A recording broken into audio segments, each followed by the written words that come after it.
Welcome to the Marconi Project, an oral history series of the Italian American Museum of Washington, D.C. In these interviews, we capture the memories and experiences of Italian immigrants and Italian Americans in the nation's capital. We are ready to hear your story. Here at the Marconi Project today, we are very excited to have Mr. Joe Lupo. Everybody knows the Marconi Project is a project in which we capture the memories of Italian Americans, of both their Italian and their American experience for posterity.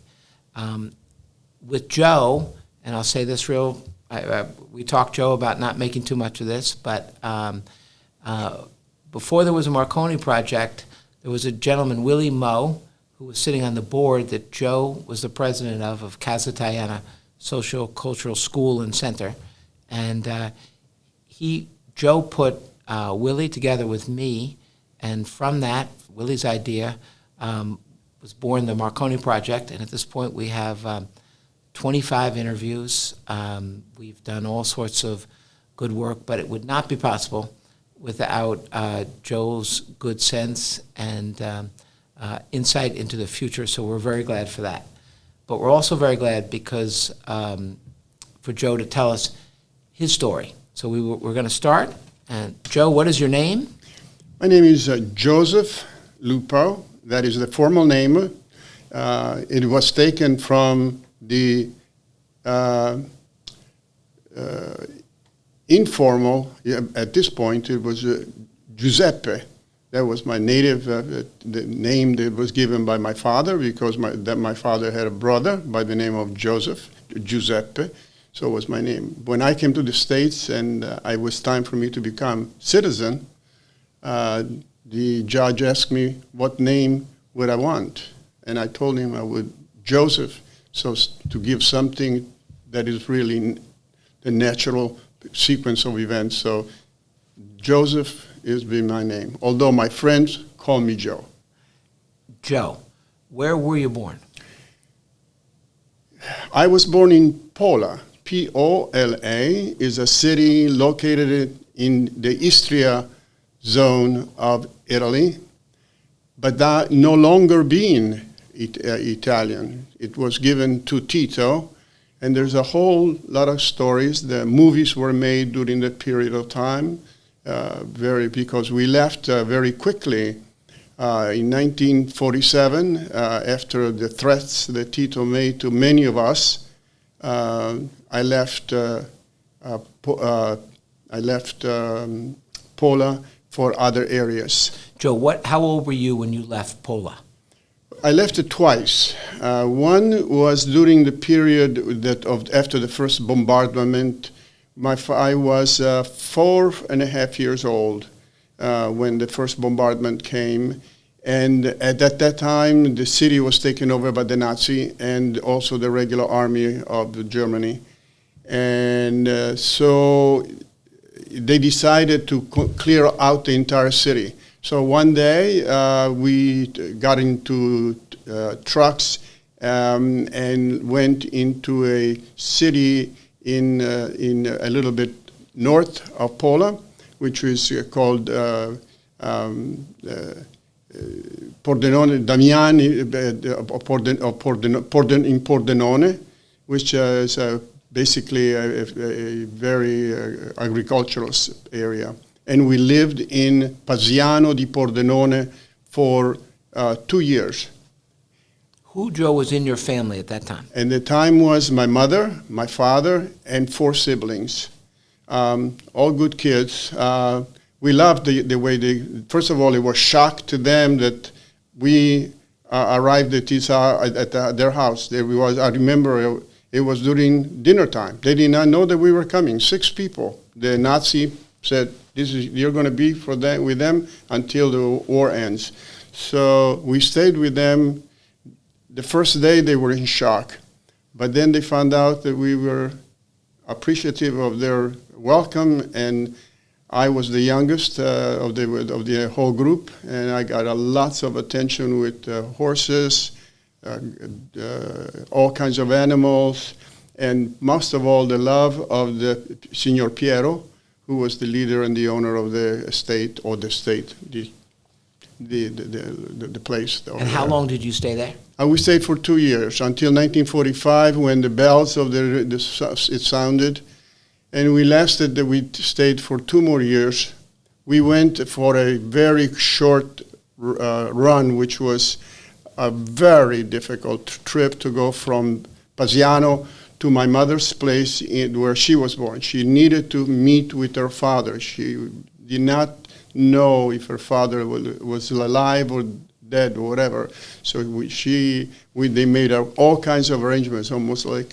So where was that? That was in Messina, in Sicily. And my father in Ragusa, near Syracuse. So I got to meet my grandfather and my grandfather from my father's side, and also from my mother's side. And where did you go from there? From there, we went to Taranto, city that is the center of the ships and center of the Navy, the academy of the people in the armies. We stayed for 2 years there. My father and mother were not well. And the business that my father had to start from scratch was very difficult. So what type of business was that? He was a shoemaker, but a very good shoemaker. He designed shoes and booths and things of a very, very fine clientele, and he was able to maintain a family that went to school and everything else. He was a good reader and a good storyteller and so forth. So we were in Taranto. We went to school. I went to the second and third grade there, and I never went to the fourth grade. So the decision was that we would leave Taranto and become under the International Refugee Organization. And we went in a camp, very large camp in Bagnoli, which was near Naples. And there you waited and you gave your say to those people, I'm going to Australia, Canada, all of the people that absolutely nobody accepted us. It was a very disheartening situation for the Lupo family. We could not. It was very serious.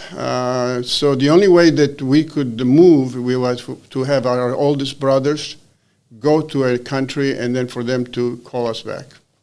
That was stopped. My mother died one morning, and it was a very terrible situation. So you were in the refuge camp? I was in a refuge camp. When your mom in Bagnoli. I learned a lot, and we stayed there for 2 years. I did go. I became a friend of somebody. Befriended me. Some very fine people, and they taught me a lot of academics and stuff like that. But I went to the Italian schools. Instead of going to the fourth grade, I went to the fifth grade because I was already behind 1 year for the situation. The teacher was just wonderful, and the staff, the class was really great.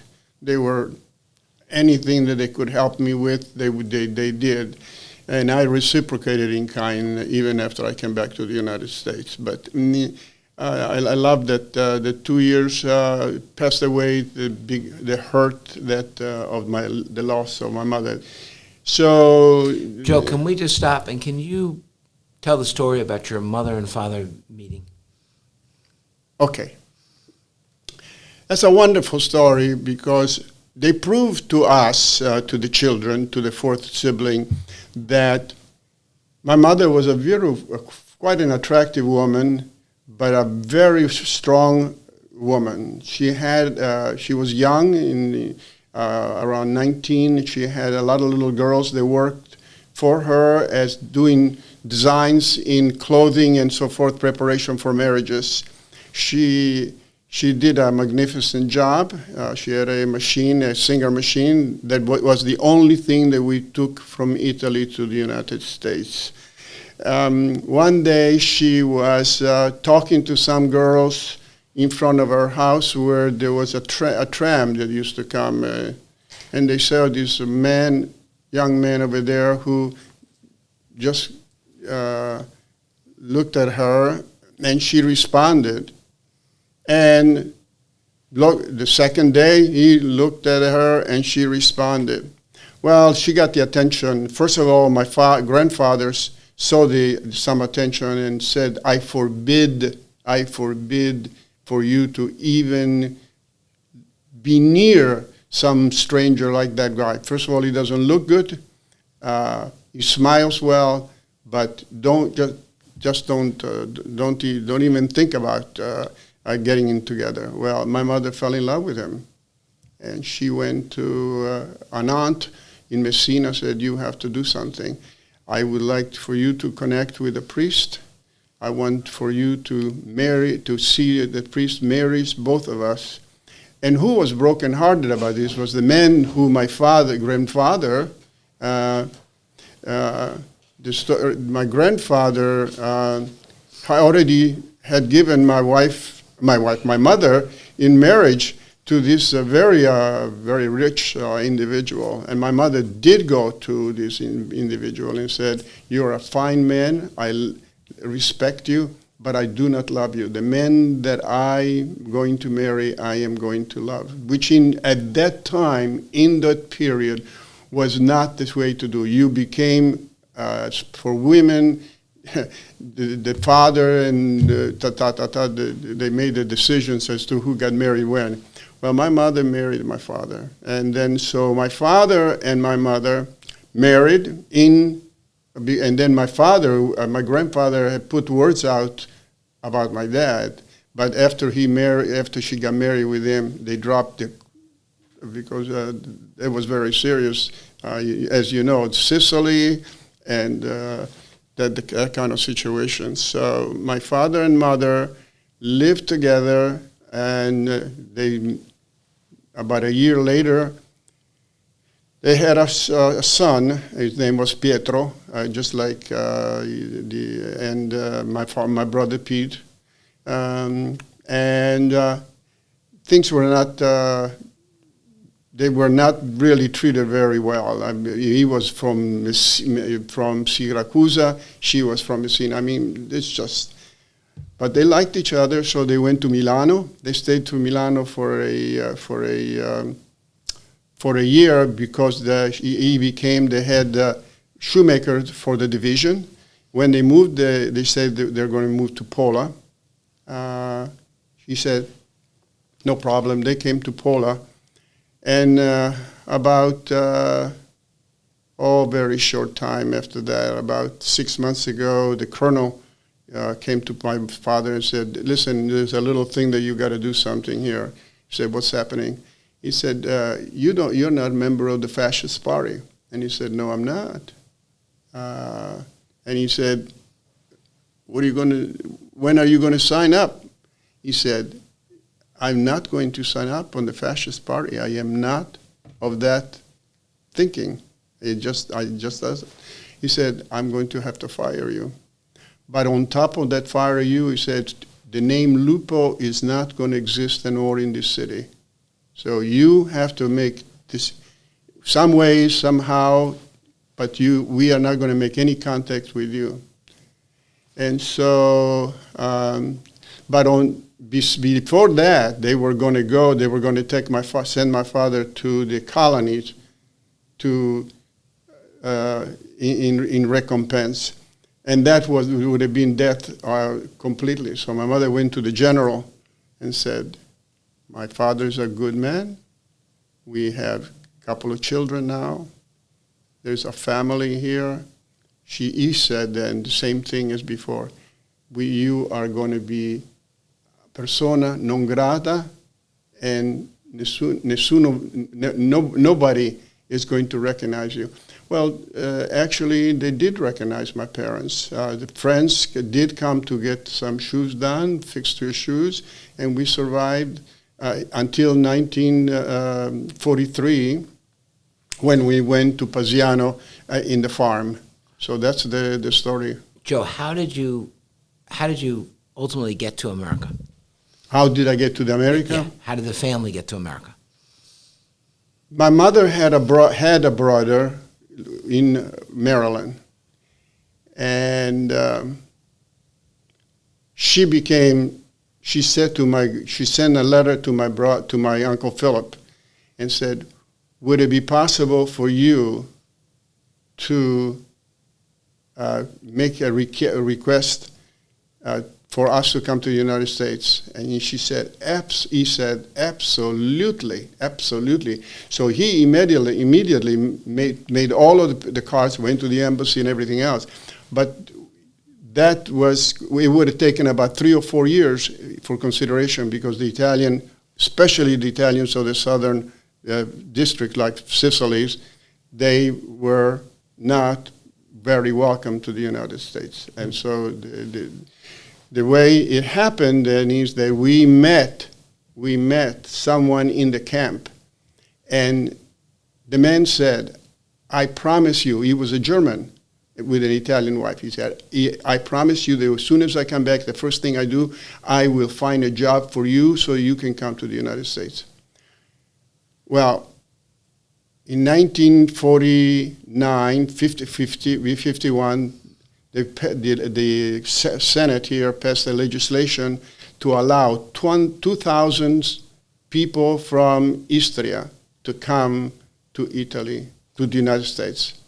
And so we were about the first group to come to the United States through that special law that was passed. I mean, now, like over here, recently they had some foreigners because they were in trouble. So 2,000 people came, and we came to the United States. And first we went to Chicago to meet with the original Polish man that made the request. And then it was a really funny thing. My father, my uncle found out that we were coming with the General Taylor, which was a military ship, as displaced persons.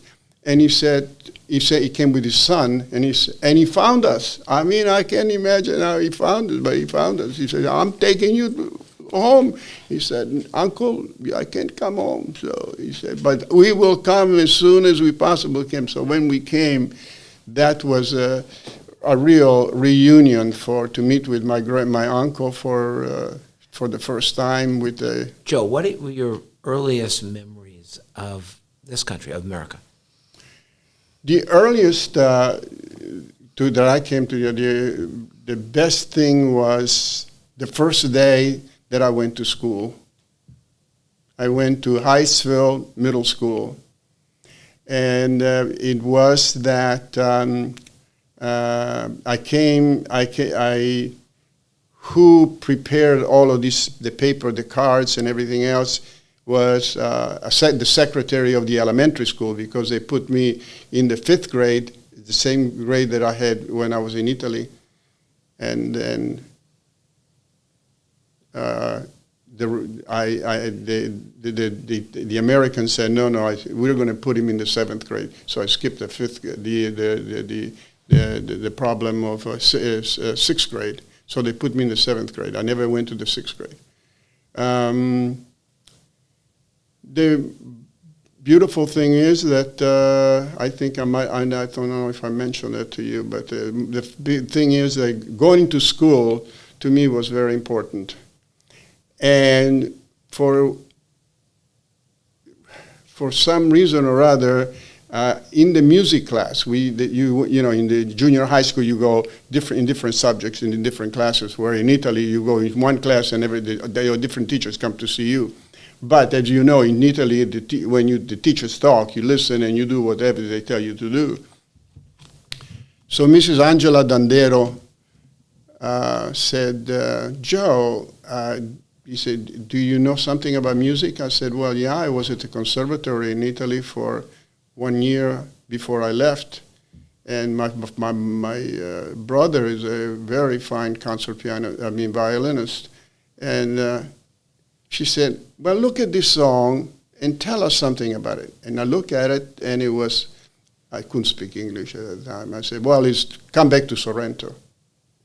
He said, do you know Come Back to Sorrento? I said, well, I tell you, all Italians know Come Back to Sorrento. So he said, I'm going to play it, and you're going to sing it. And that was the beginning of the earliest thing, because after that, she, first of all, signed me up at Catholic University Preparatory School. Then she called a reporter for the Evening Star and told a story about this young man. And somebody gave this woman, who was a very well-known person. Her father was one of the people from the A&P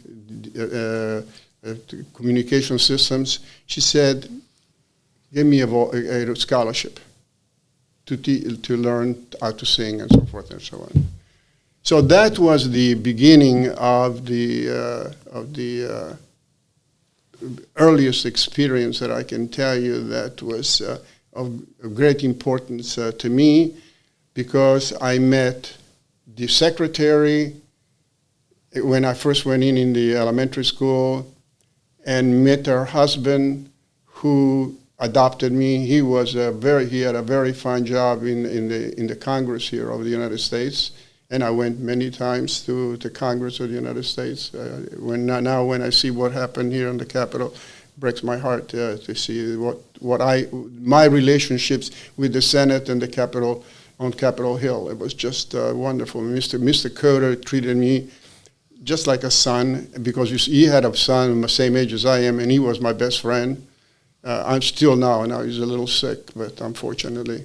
But the experience of having teachers and principals and superintendents, the attention that I got was really phenomenal, I think. I might have mentioned, just phenomenal to me, that they were so wonderful. And I got very quickly, I was exposed to different situations, singing at different performances, different programs, and it was really nice. Then my teacher, Mrs. Dandero, said, I think we have a very fine school in Baltimore, and you should become familiar with that. I went to Peabody Conservatory Preparatory Department, and I was there for about 3 or 4 years until I graduated from high school, and then the conservatory gave me a scholarship. So I went for 4 years and being prepared to become a teacher, and also at the beginning I thought I was going to be performing.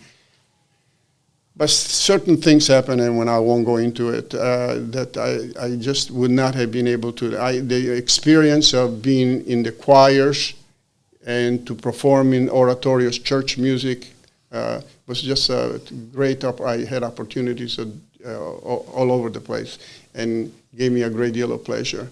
So I became a teacher in the Prince George's County school system, and it has a direct relationship, I think, with what happened even here with Holy Rosary Church. Meet Father Donanzan when he started with I was involved a little bit with Casa Italiana when it was built, when they organized the openings, so to put up there was a lot of things I really appreciated it. And so it gave me a great deal of opportunity of meeting a lot of people, but at the same time, one thing that I have to say that Mr. Coder mentioned to me, and I mentioned it to you, he said, learn English very well, but not so well that they won't know where you came from, and be proud of your background. I was very proud to be an Italian American. Every chance that I got to expose the Italians that I knew from, I made absolutely, yes, I was an immigrant and everything else, but I did have a culture called Italy. And I made sure that that if there was something negative, I said, well, we had the Roman Empire as well to be able to back it up. So it was, but very, very few. I had very few criticisms about my background or who I was. I received nothing but positive experiences from the Prince George's County school system. Because after 3 or 4 years, I got called into the superintendent, and he said, Joe, I think we have some ideas for you, so I just want you to be prepared. Start finding out about administration, I mean, he came to see my choir, seeing I had a choir of 100+ students in the school that performed, and they did just magnificent jobs of singing, and I enjoyed very much being a teacher, but I also enjoyed the administration. So I became a vice principal very quickly, and then a principal very quickly, and then an assistant superintendent, and then the final job that I had was a special assistant to the superintendent of schools before I retired. I put in 28 years of teaching at Prince George's County School System. And Joe, what about your own education? You went on. Oh yeah, I got a bachelor's degree in music from Peabody Conservatory, and then the first 3 months I had a meeting with the Dean Root here at George Washington University. So he said, well, I'll tell you what, Joe, what we're going to have to do is you're going to have to start a little bit over. So I had to get all of the math classes, all the science classes, all the English classes, history classes, because I didn't have all of those in the music school. Music school, you just did, you got a degree in music now. So I got a degree, I got a master's degree in education, a specialist degree in education, and a doctorate in curriculum and development to run the operations.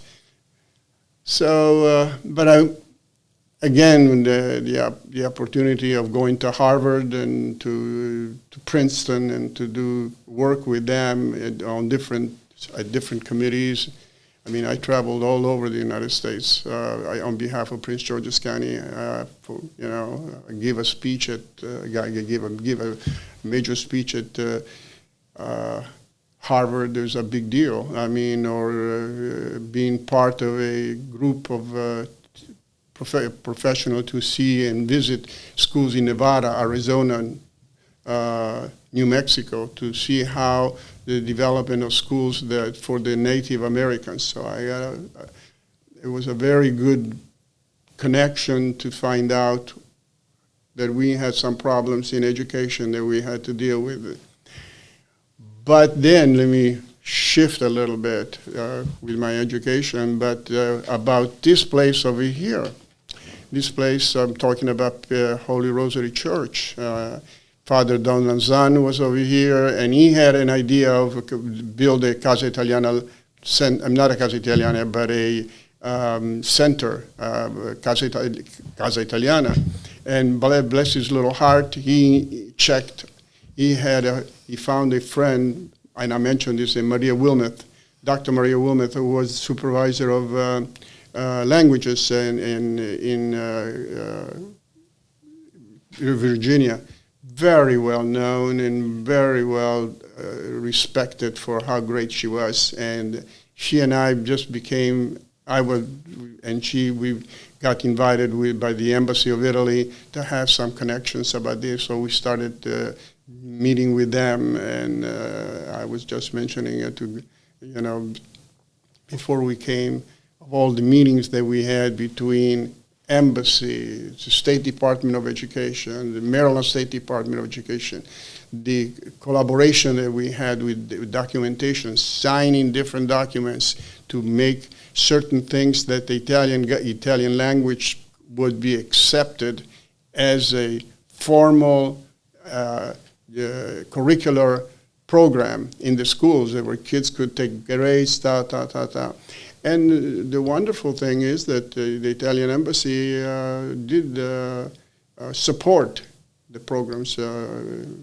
Joe, that name of that program is Ante Promotore, right? Ante Promotore. Ante Promotore. But even before that, didn't you, when you were over in Prince George's, start some Italian classes? You bet. And again, there was somebody before me, a senior citizen that was an Italian American, and we said that we should really do something about the Italian program. And she said, I agree. And, I met with, when I became principal, right as soon as I became a principal, I put a curriculum together and made sure that the Italian language would be frequented. It's just logic. You have more languages in the schools, the better systems becomes in the school, and the community finds out. They say, well, look, there's a public school, and you have not only Spanish and French, but you have Italian, and you have German, and you have Russian, and then you have different people coming in, the kind of people who care about that. It's an advantage. It's not a problem. It's an advantage.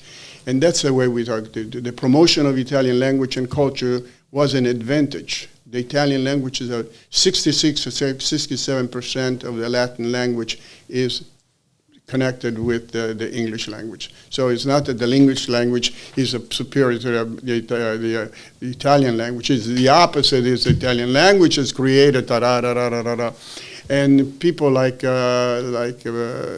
Maria Wilmot working in Virginia, me working here in Maryland, and then going to the State Department and State Department saying, I think this is a good idea. So I started an Italian program at the school. I went there next door to my high school principal friend and said, hey, for this year I have Italian. Next year you got to have Italian in Northwestern because these kids have to go have Italian 2, 3, and 4. They said, oh, that's good. That's a good. Where am I going to find a teacher? I'll find a teacher for you. For now, then you're going to be responsible for it. So, and by the way, these principals are still, we mentioned it, he's still, he's not anymore. He became a superintendent, and we still talk to each other about it. But we started putting school. We got to the point that we had, in Prince George's County, something over 20 schools that taught Italian. I mean, that's very good. Then in Anne Arundel County, we had kids that we started exchanging programs between the Anne Arundel County schools and the Italian schools, and then we did have some meetings in both in Rome and others to see if we could just do many more collaboration. That to me is a very important, and I was mentioning to Nancy how the last 2-3 years I haven't seen the programs over here, but I'm sure that quite continuation of the program exists right now. Joe, maybe we can take a minute and just describe the Ante Promotore program that you were involved in at the beginning with the embassy that's going on through today. Yeah, first of all, again, the priests over here, they started these classes very, very simply. And he began with the idea to go to the embassy and see, do you have any way that you can support this kind of system? The Italian government started very briefly to start with helping the Italian program here in Casa Italiana. Then, with Copilas, when we got an invitation one day from the Italian leadership to bring interested Italian-American professionals together at the embassy to start. And we started the Council for the Promotion of Italian Language. That's the way it was. And the Ente Promotore was the office in the embassy that what they did, they invited a principal from Italy to come here and work with the diplomats. I mean, and also participate with the public schools. Very good idea, and they were very kind. I mean, we got very good financial support in that kind of situation. And so we were able to hire teachers, but we went on with this process at the beginning, and very, very successfully. And to my knowledge, it still exists to some degree. I cannot tell you very much because I have been separated a little bit with it, unfortunately. Joe, we borrow some things from the Smithsonian Oral Language Project, and so one of the questions they ask is, what do you know about your family name? Now, your family name, a lot of people who know even a little bit of Italian know what Lupo means. Is there anything behind that as well? Well, the only thing that my understanding is that my dad, when he was when he went into the military, he tried to find out what the background was. Let me say it from the beginning that my grandfather, from the side of my father's side, he was not a land owner. He was a plot owner. In other words, a landowner where some of these people had about 2,000 acres of land and the big castle and everything else. No. My grandfather was a very humble but very honest individual. He had a small land. He had a plot outside of the city, and then he had a little house in the house. He had his little donkeys, the traditional fine earth person, and so he was very proud of being a landowner. Was very honest, worked hard, and that's the way they lived. I mean, the city was not a grandiose place; it's a small place. But in the same thing from my mother, the engineering side, that. My grandfather was an iron person. He developed locksmiths and things of that sort to make sure that everybody had a lock in the house and everything. And they would come to him, and he had a business like that. And now when I went over there, his son Matteo took over the business over there. So we don't have when we came here. Lupos came from Greece.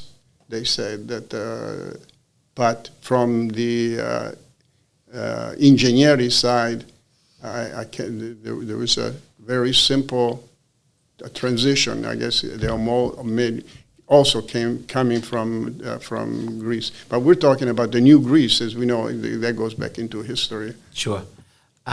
Joe, just going back to when you came to America, started school, how did your family do when you first came to America? The family goals? Or how was the rest of the family? When you first came and you started school, what happened with the family? Well, as you know, my dad died a year later. So what it meant was that my oldest brother was 19. He became the leader of the house. And my other brother was 16. My sister was, my brother was 17, the second. The other one, my sister was 15, and I was 13. That'll make you grow up quick. But the leadership I give credit to my parents. My father, like I said, they taught us the responsibility of being responsible. We really were. We did well when they were alive in Pola and in Taranto, but coming to the United States, they worked during the day, went to school at night. Both brothers that went to the University of Maryland got degrees from the University of Maryland. I worked, first of all, during Saturday and Sunday for Caruso in the place, the centers over here were near, where's the Literi. I don't know if you know where Literi is. They had Caruso. Frank Caruso had a place for Italian foods. And I went there Saturday and Sunday. I worked over there until I got the scholarship to go to Peabody on Saturday, spending Saturday. So I spent the Saturday. But my oldest brother worked in he wanted to be a musician. He could not make a musician, and he did get a master's degree in history, but that did not work out very well. My other brother got a degree in school administration, school of business administration, and he did run a heating and air conditioning company. But Joe, your oldest brother took over the family when he was 19 years old. That's a lot of responsibility for a family of four. Yes, very hard responsibility. But we had an uncle over here that we took care of our own expenses and everything else. We made absolutely sure. But we felt lucky because, we were very fortunate. The alternative to doing that, it would have happened that my brother, the two oldest brother, would have had to go abroad, either Canada or Australia or someplace, and then wait until we come back. Instead, our family unit remained together all the time. And are you close even to this day? To this day. I talked to my brother, Anthony, who is at a senior center in Silver Spring. I talk to him at 4 o'clock every day, from 4 o'clock to 4 to 4:30 every day.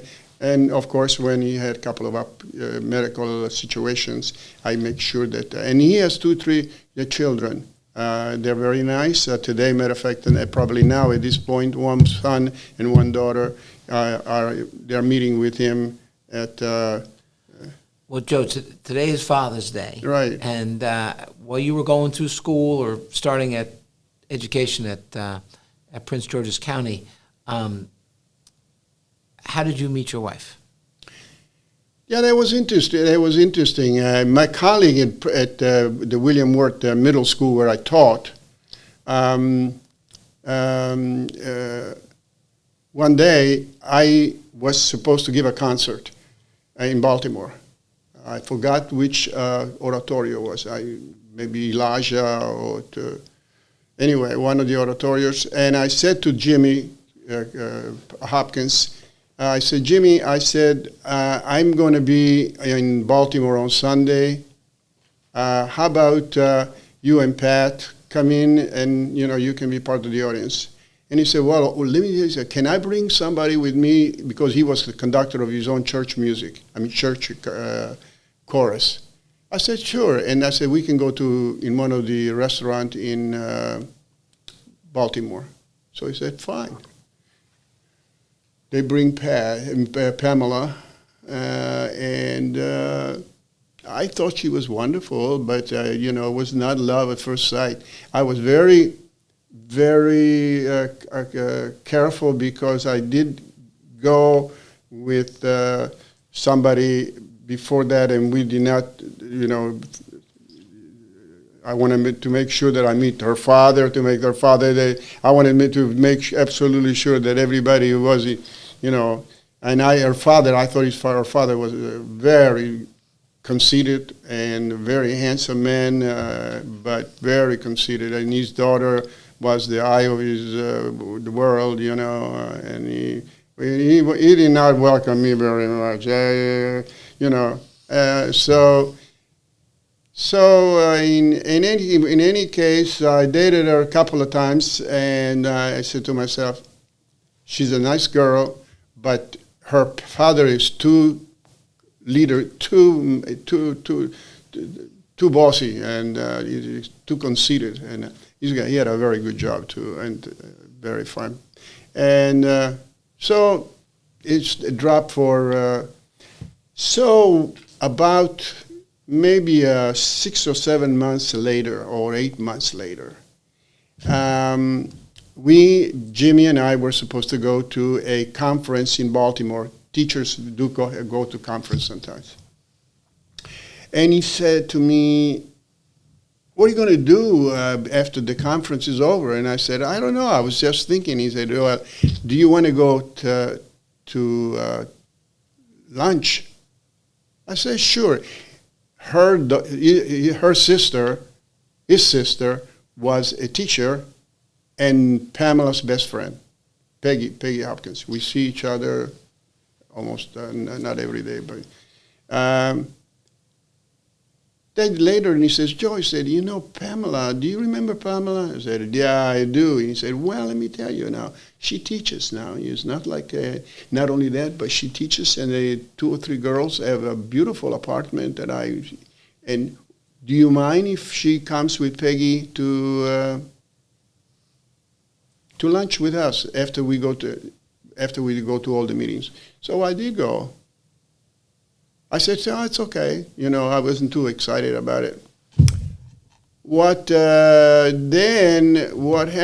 surprised to me, about 2 months later after that, I get a call and said, this is Pam. I said, I recognize your voice. She said, we are having a party, and I'd like to invite you to this party. It was her. She called me for a party to go to the Halloween party. I mean, I said, well, what do I have to dress? Yeah, you have to dress up a little bit, and I'm going to be dressing up a little bit. So that's the story. After that, we started dating for about we dated about a year, and one day I said to her, I think we should buy a house. I never, to be very frank, I never said to her, oh, babe, at Christmas time, I came in, had a ring. I said, put the table, the table. I said, this is for you. And I had a nice little Austrian music box. She opened it up, and there was a ring, She said, does this mean that we are engaged? I said, that means that we are engaged. I said, figure out what kind of house we're going to buy. And that was the story with Pamela. Wow. 54 years after. And a couple of kids. Couple of kids and couple of grandchildren. Both of the boys, they are in the boys are in the restaurant business. One more than the other. We had 2 restaurants here in Washington. 2 restaurants in Washington. Now we have one. We don't have. I mean, we have one in Maryland and one in not too far away, right nearby the stadium. There is. So they are in the. But Anthony and his wife, she is in the. She's in a company that helps people, especially the American warriors. They're focused in that. She's an executive in that position, and they just picked up their belonging after we had a meeting in Florida, in Marco Island. So they bought a house in Marco Island. So Anthony lives in Marco Island with Lauren and Max. Wow. Okay. So that's my... Joe, what's been your relationship with Italy since you left over the years? Have you gone back a lot? Have you maintained or... Well, I went back 2 or 3 times. First of all, I went the first time back when I wanted for Pamela to see where I was born in Pola. And it was really interesting because it was still under Tito. But there was this need for the and she was, and it was very interesting. And I did not have a single bit of problem. It was the only thing is that when we checked here with the State Department, I did let them know that I was living here, that I was born in Pola, and that the exit was not a good one because Tito was not very happy when all of us left Pola. Anyhow, I went there, and a couple of other times I went to, I put quite a bit of mileage. But several times I went for representing here Holy Rosary Church and Casa Italiana when we went to different programs in Italy that we started collaborating with 2 or 3 organizations, and but I have not had any contacts for in the recent times because of this. Joe, thank you. So, what has your relationship been with the church, with Holy Rosary Church, down through the years? Well, over the years, I mean, like I said, it started off with my sister getting married. 55 years here, she married with the original priest, though he was very old. DiCarlo? The Father DiCarlo was very old. And then I worked basically, at the beginning, I sang for several people for their weddings here until I stopped singing completely. But Father, almost all of them, Father Charles, I was very close with him then, and we started certain things like we were very interested with the operation of the church and the school. Father Charles was a very fine priest. With Ezio, I mean, when originally I came in for Ezio when he took over because I felt that he needed help, and so unfortunately I do feel a little guilty right now. But the situation with the family right now is that I feel responsible for making sure that Pamela is given all of the attention possible. Of course. And also my brothers, my brother, my sister, I make sure that every week there is a call somewhere to make sure that they are in good shape. Even though my sister has 2 children, and my brother, and one of them has 1 daughter, and the other brother has 3 children. So all in pretty good shape. Joe, do you remember any of, and you mentioned the songs that you would sing, but any games that you played when you were a child, I guess back in Italy, and that you brought to the United States, and also songs or music from Italy that? Well, the business, the music came in because my brother was their best student at the music school there at the in Taranto, al Liceo Musicale. And then the decision was that I should do something about violin, and I went to violin, and I at 3, so I started taking lessons in the violin a little bit. And but what started it was the singing, because part of the entrance exam to the Liceo Musicale was that you had to sing Do, Re, Mi, Fa, La, Si, Do, to make sure that you had pitch and everything. So the director told my brother, you ought to pay attention to your young brother because there's a possibility that he might have a little voice, Now, I've never forgotten that.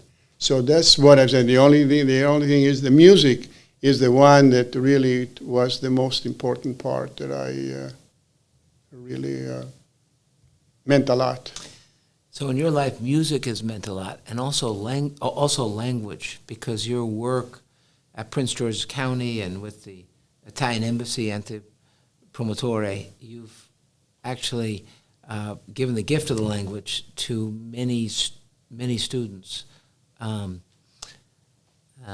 you have both a legacy in music and a legacy in language, as well as a really long legacy with the Holy Rosary community here, of which I'm sure you've made all sorts of friendships and relationships. Really wonderful, wonderful stuff, Joe. Yeah, as I was telling, I think that this center over here has to be just as what's happening right now. I think it's happening. There are some very good things happening in the Italian culture, this museum, that bringing the possibility of incorporating some programs so that the Italian American know that there is an established good place where they can come and, just be associated with it. That's very, and I hope that, in the next couple of years, if everything is okay with Pam, that I am able to come in here and not do what I did, because age dictates what you can do and what you cannot do, but I think that this church has been wonderful to a lot of people, and it is it's a good place for them to come here and associate themselves with it, and I hope it blooms all the time. Well, it's an exciting time with the new facilities and with the museum for sure. Absolutely. We need young people to get involved and make this their home, right? Yeah, I hope so. And I really hope, Tom, that the schools, the public schools, I am a product of the. My grandson is in a private school, and my couple of nieces are in private schools, but we have some very fascinating. Nancy has a brother-in-law. I hope that her brother-in-law, can be brought in. He's young enough and energetic enough and idea enough for him to come in and be in the directorship of Casa Italiana Language School. Just like you brought in some new people from in the museum program. So, yeah, I think that and it has to be nurtured, has to be brought in and continued. And Joe, you really mentioned you were in the public school system, Prince George's County, for 3 decades, and you've got some of your grandkids that are in private schools. But would you like to say something about public schools and their importance? Absolutely. I have to say to you that the teachers, for me, when I came here, took over some roles that my parents would have done it, and then I see doing for my grandchildren. And these people, there are people that took me all over the place. Saturday and Sundays and so forth and so on. And I think not only that, but also knowing that sometimes I walk in some place completely, unbeknownst to me, and all of a sudden I see somebody say, "You don't know me, but I know you." Having a student who did well. I've had the opportunity of seeing some children who really were doing very, very poorly, just very poorly. And then all of a sudden, when you just bring them up and you shake them up a little bit and you say, "Listen, you have to do well." The public school, that is the reason that public schools were created in this country, to give the people, the student, the ability to read and write. In Italy, in 1880, about 50 to 70% of the people couldn't read or write. And here in the United States, when they have the ability to be able to learn, and to be ability to just become better citizens, I think it's important. I just think that I am happy. You have your daughter over here today. She went to school. Yes, I don't know anything about the background, but you have to put your life in. These children that come in, they're not children anymore. They're leaders. They come in and they're smart. They are doing good. And the public schools, I think that in great part get a great deal of credit. That's why in the Constitution of the United States it says that in the first laws in 1776 were put in to give piece of land in every area where people live so that they could build their school for their children. Wow. So I'm very proud of the United States in that area, I have to say. I know that now some of the criticism about it, but I think it's lovely to see these kids come in, and I have a lot of faith in them. I think in the majority of the time, the kids are going to do very well for us. Joe, on that note, this will be the two things, but the first, on that note, is there anything else you'd like to say? These interviews are really for posterity. Is there anything else you would like to say to posterity? Well, two things, and I quote my mother in these two things. My father used to say, volere potere. To want is to do. And he really spent a lot of time on that. And my mother used to say, non tutto il male vien per nuocere. Not all bad comes to hurt. Many times you have problems before you. They are there before you. They are there for you to do something about it and do it well and be proud of problem solving. And in the situation here at Holy Rosary, you already mentioned to have the young people come back here and start giving a little bit for making sure that there is a history connected with people here at Holy Rosary. It started in 1913, and now here we are. There are a lot of people still coming here. That's wonderful, so that there is a place where they can just study and maybe look at something, and then maybe something will give them an idea that is good for them. Okay, Joe, thank you so much. Thank you. One last thing. I'm going to put you on the spot here, but I have to do it. But you mentioned that when you started school here in the United States, somebody asked you if you knew the notes to a song, and you said that everybody knows the notes to that song, the Italian song Sorrentino. Do you want to give us a try, and do you want to give us a little try, Joe? No, and say, with all my heart, I wish, but at a certain point, there was a point in my life that I said, I choose, maybe when I know that there's nobody around for 2 acres away from you got to catch the in the house. shower. Meantime, maybe I go to the piano. Okay. I have a nice piano. I maybe play a little bit, but I don't sing anymore. Oh, okay. I don't sing anymore. I thank you for the invitation. Okay. Well, just for you to know, this microphone is always open for you if you want to come back and sing those couple notes, okay? Thank you so much, Okay, Don. thank you so much, Joe. I appreciate it. Dr. Joe Lupo, we're very, very, very proud and excited to be able to have you talk with us today. Thank you so much for the privilege.